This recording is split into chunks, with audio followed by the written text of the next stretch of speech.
So hello students once again. So हमारा 3.2 का first and second part we have already done. Now let just move to the part 3.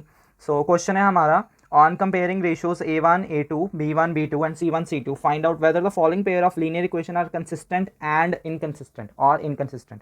ठीक है, तो consistent कब होता है याद रखो.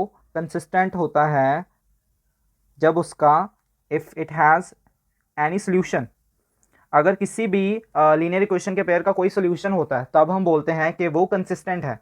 चाहे उसका वन सोल्यूशन हो, चाहे उसके इनफाइनाइटली मैनी सोल्यूशन हो, चाहे दो हो, चाहे तीन हो, दैट मीन्स उसका सोल्यूशन होना चाहिए. And if we are talking about inconsistent, that means उसका कोई सोल्यूशन नहीं होता. तो अगर हम रिकॉल करें what we are having is कि हमारे पास तीन टाइप की जो लाइंस होती हैं. एक तो इंटरसेक्टिंग होती हैं. इंटरसेक्टिंग लाइंस में हमारा क्या होता है, हमारा होता है one solution, one unique solution होता है हमारा. ठीक है, so we are having one unique solution और उसकी कंडीशन होती है a1/a2 is not equals to b1/b2. और अगर उसका सोल्यूशन हो गया that means it represent consistent pair of linear equation. ना move to the next is हमारा अगर कोइंसिडेंट की बात करें, कोइंसिडेंट लाइन जो एक लाइन के ऊपर दूसरी लाइन मीन्स दोनों जो इक्वेशंस होती हैं उनका ग्राफ सेम बनता है. ठीक है, सो उनके जो सोल्यूशंस होते हैं it will have infinitely many solution, infinitely many solutions, right. और उसकी कंडीशन होती है हमारी a1/a2 is equals to b1/b2 but is not is equal to c1/c2. उसमें तीनों जो होते हैं that they are equal. And तो इसके भी इनफाइनाइटली सोल्यूशन है. So this also represent consistent. इसको डिपेंडेंट भी बोलते हैं, याद रखना. कोइंसिडेंट को कंसिस्टेंट और डिपेंडेंट दोनों बोलते हैं. और थर्ड हमारा होता है parallel lines. Parallel lines we know that वो मीट करती नहीं, so it will have no solution. तो इसका सोल्यूशन नहीं होता. और इसकी कंडीशन होती है a1/a2 is equals to b1/b2 but is not equals to c1/c2. So ये हमारे पैरेलल लाइंस होते हैं, इसका नो सोल्यूशन है. That means this is the only one which is inconsistent. ठीक है, सो यहाँ पे हम मूव करते हैं. सो फर्स्ट हमारा सम है 3x + 2y = 5. इसको देखते हैं करके ये कौन सा हमारा बन रहा है. तो मैं जस्ट फटाफट कर रहा हूँ. 3x + 2y = 5 and second equation is 2x - 3y = 7.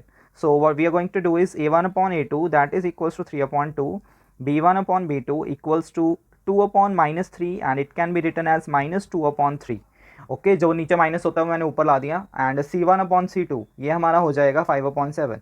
Now compare करो, क्या फर्स्ट टू इक्वल हैं? फर्स्ट टू ही इक्वल नहीं है तो हम तीसरा नहीं देखेंगे. We are having a1/a2 is not equals to b1/b2. अब मैंने देखो ये किसका लिखा है, a1/a2 is not equal to b1/b2. That means lines are intersecting. Intersecting का क्या होता है, वन सोल्यूशन. तो ये क्या हो गया, consistent. So first one is consistent. Clear. And एक बार फिर से मैं रिकॉल कर दूं कि a1 a2 b1 b2 c1 c2 क्या होता है. जो हमारा इक्वेशन होती है that is ax + by + c = 0. मतलब x के साथ जो होता है वो a होता है, y के साथ b होता है, विदाउट एक्स वाई हमारी c होती है. तो यहाँ पे x के साथ 3 लगा है तो ये a1 हो गया, ये a2 और ये हमारा सॉरी a1, ये हमारा b1 हो गया, ये हमारा c1 हो गया. ठीक है, 5 को आप इधर भी लेके आ सकते हो. माइनस का 5 वो कोई नहीं होता. देखो अगर मैं इधर ले आऊँ -5 और -7 हो जाएगा, माइनस माइनस कट के फिर भी 5/7 ही आ जाएगा आपका. ठीक है, सो इससे कोई फ़र्क नहीं पड़ता. तो ये आपका कंसिस्टेंट हो गया.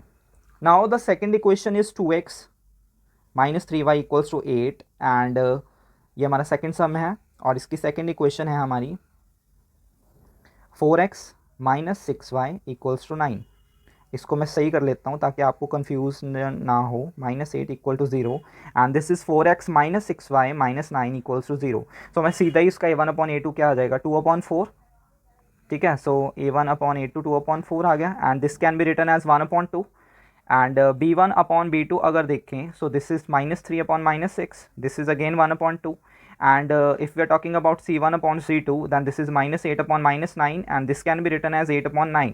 Now if we'll compare it then we are first two having equal, a1/a2 equals to b1/b2 but third one is not equal, c1/c2 is not equal.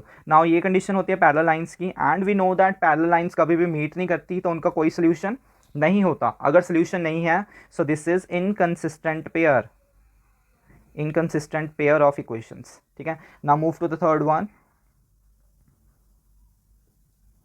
3/2x plus 5/3y and I am so sorry that video थोड़ी late हो गई है. Actually I was busy in online tuitions and teachings, तो sorry for that.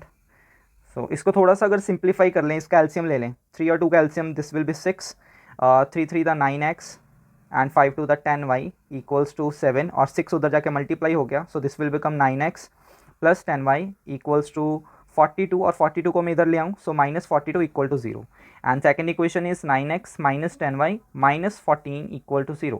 Now a1 upon a2 हमारा क्या आएगा, 9 upon 9 1, मैं सीधा ही लिख रहा हूँ, b1 upon b2 and that will be 10 upon minus 10, this is minus 1. अब देखो यही दोनों इक्वल नहीं आ रहे तो मैं c1 पे जा ही नहीं रहा, so a1 upon a2 is not equal to b1 upon b2. ये हो गया हमारी intersecting line, so this is again consistent pair of equation.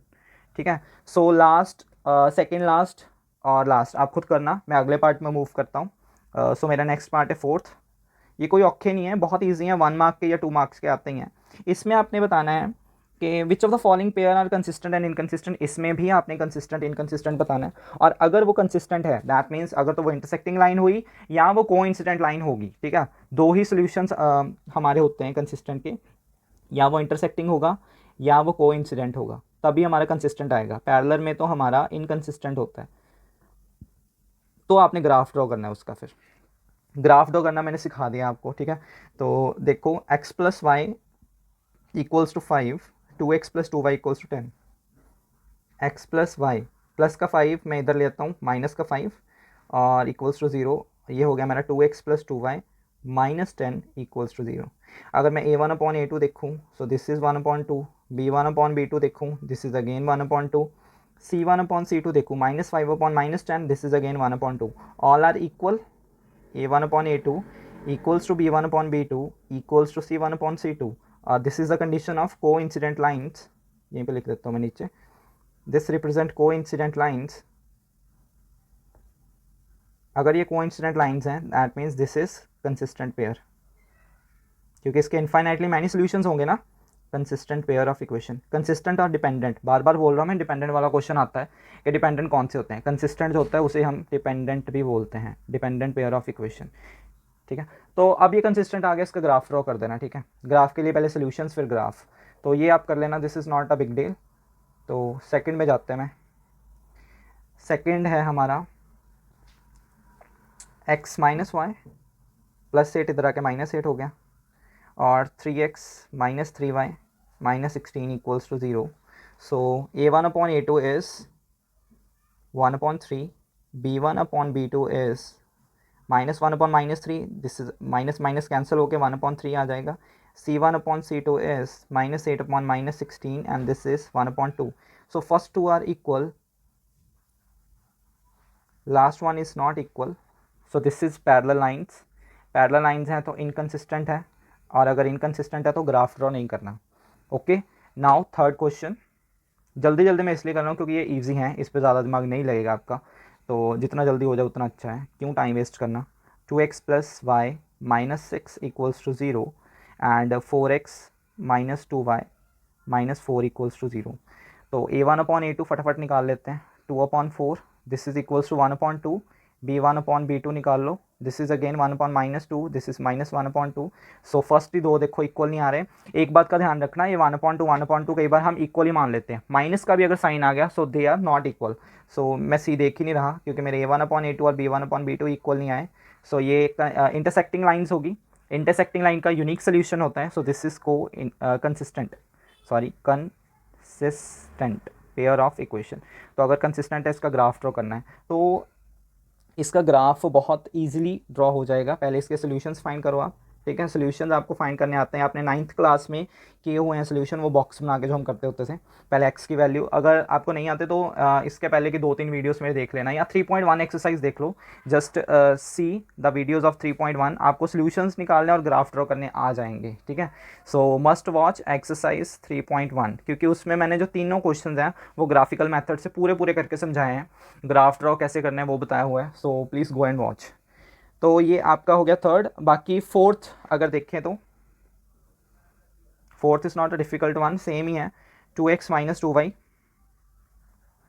2x minus 2y minus 2 equal to 0 and 4x minus 4y minus 5 equals to 0.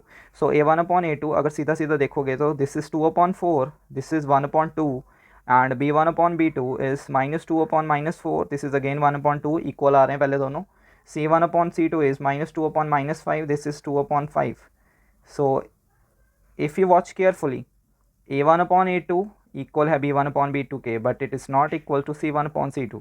सो याद करो ये कौन सी lines हैं और कौन सा सोल्यूशन हुआ, ठीक है. That is up to you. So we will meet in the next video जिसमें मैं आपको अगले पार्ट्स कराऊंगा. Till now take care and please subscribe my channel. Good bye.